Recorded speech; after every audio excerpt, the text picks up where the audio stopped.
জল দিয়ে তার উপরে দিয়ে দেবো এই নোটে শাকগুলো।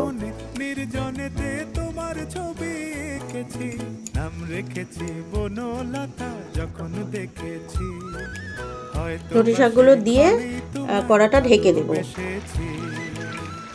তো আমার হয়ে গেছে নোটে শাক দেওয়া। একটু মাঝখানে নেড়ে দিলাম, ভালো করে নেড়ে আবার চাপা দিয়ে রেখে দেবো, আরও কিছুক্ষণ হবে। তো আমার হয়ে গেছে, দেখুন এই যে সবজিগুলো সব সেদ্ধও হয়ে গেছে মোটামুটি। হ্যাঁ, এই তো আলুটা সেদ্ধ হয়ে গেছে। এবারে দিয়ে দেবো সামান্য একটু চিনি। চিনিটা দিয়ে বেশ ভালো করে একটু নাড়াচাড়া করে নেব।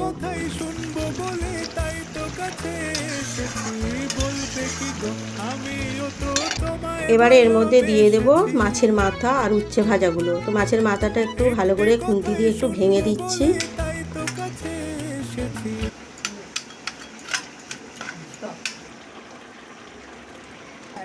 এই যে উচ্ছে আর মাছের মাথাটা তরকারির মধ্যে দিয়ে দিলাম।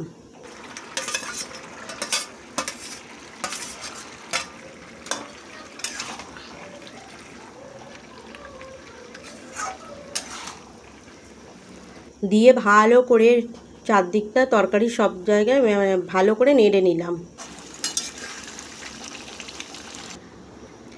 তো আমার অলমোস্ট কমপ্লিট তরকারিটা ঢেলে নিলাম।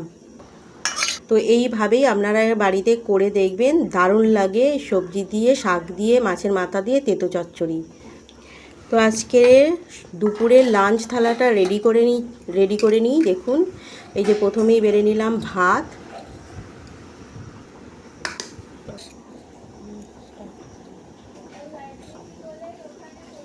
আর আজকের দুপুরে কি কি রান্না করেছি সব সেগুলো আপনাদের সাথে শেয়ার করছি।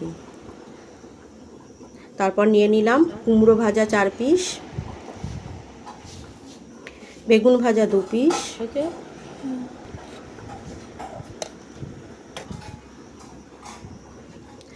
আর নিয়ে নেব মাছের মাথা দিয়ে, উচ্ছে দিয়ে, সবজি দিয়ে তেঁতো চচ্চড়ি।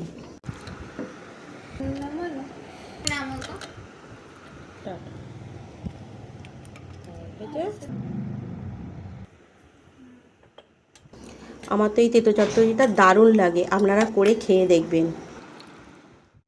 আর নিয়ে নেব পেঁয়াজ আর বেশি করে রসুন দিয়ে পাতলা করে মুসুরির ডাল।